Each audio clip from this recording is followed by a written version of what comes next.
সুখী মানুষ নাটকের চরিত্র সংখ্যা 5টি। মোরল, যার বয়স 50 বছর। রহমত, যার বয়স 20 বছর।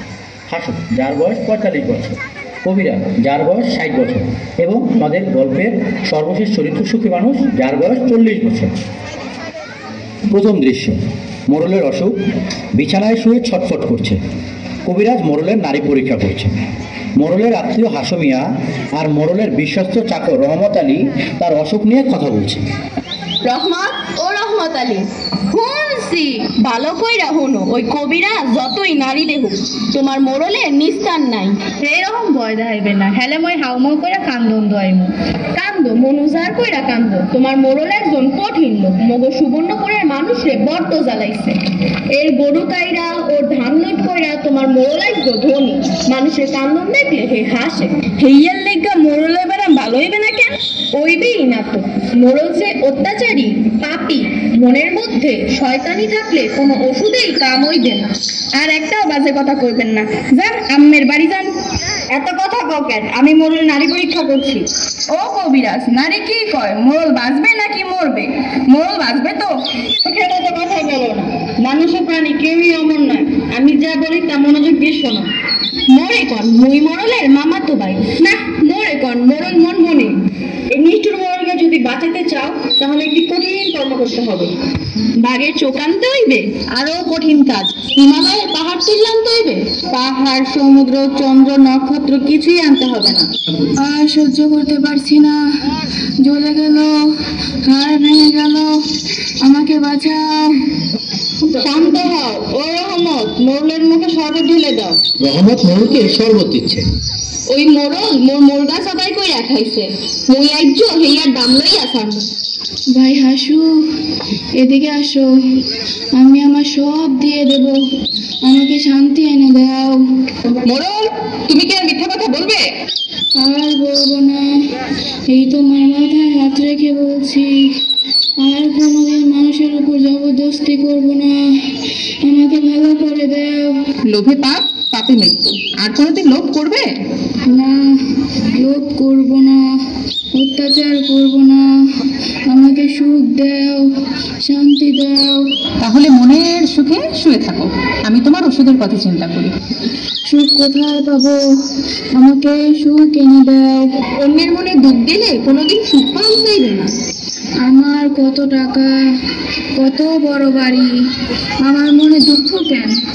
চুপ করো, যত কোলাহল করবে দুঃখ বাড়বে। হাসু, এদিকে এসো, আমার কথা শ্রবণ করো। মোরলের ব্যায়ামও ভালো হতে পারে যদি যদি কি যদি আজ রাত্রির মধ্যেই কি করতে হইবে? যদি একটি ফতুয়া সংগ্রহ করতে পারো। ফতুয়া? হ্যাঁ, জামা। এই জামা হইবে একজন সুখী মানুষের। তার জামাটা মোরলের গায়ে দিলে তৎক্ষণাৎ তার হাড় মর্ম রোগ ভালো হইবে। এ তো খুব সোজা ওষুধ। সোজা নয়, কঠিন কাজ। যাও, সুখী মানুষ খোঁজো। সুখী মানুষের জামা না হলে অসুখী মোরল বাঁচবে না। আমি বাঁচবো, জামা এনে দাও, 1000 টাকা বকশিস দিব। দ্বিতীয় দৃশ্য,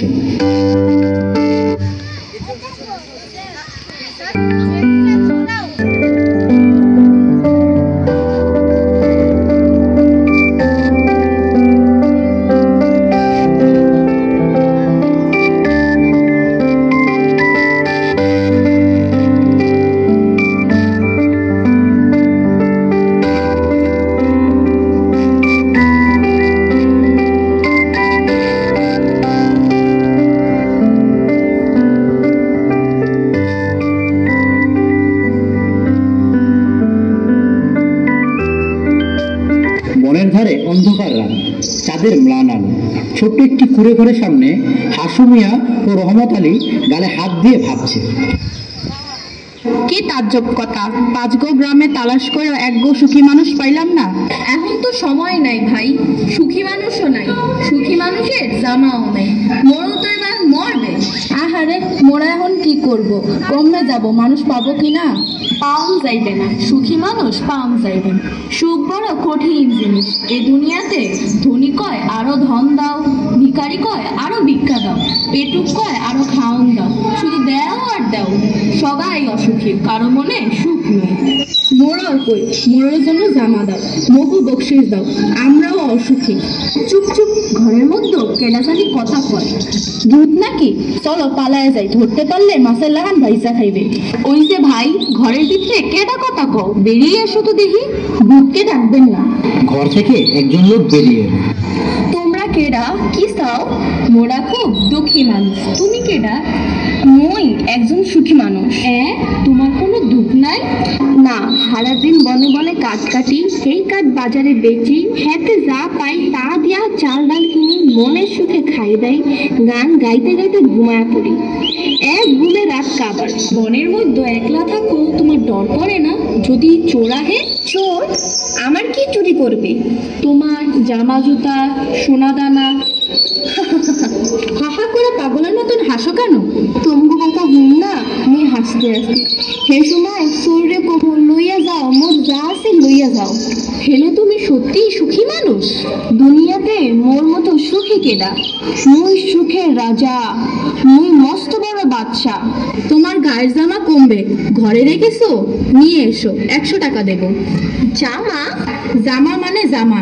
আমাদের এই জামার মতো জিনিস তোমাকে 500 টাকায় দেবে, নিয়ে এসো। মোর কোনো জামা, মোর তো কিছুই নেই। মিছে কথা বলবো কেন? কিছু না থাকার কারণেই তো মই সুখী। উপস্থাপন করার মাধ্যমে আমরা সবার মাঝে এই উপলব্ধি করাতে চাই যে অন্যায় ও অনৈতিকভাবে উপার্জিত অর্থবিত্তই মানুষের অশান্তির মূল কারণ। বরং সৎ পথে নিজ পরিশ্রমের মাধ্যমে জীবিকা নির্বাহ করলেই জীবনে শান্তি মেলে। সুতরাং নীতিহীন পথে সম্পদ উপার্জনের পথ পরিহার করাই আমাদের সকলের জন্য উত্তম।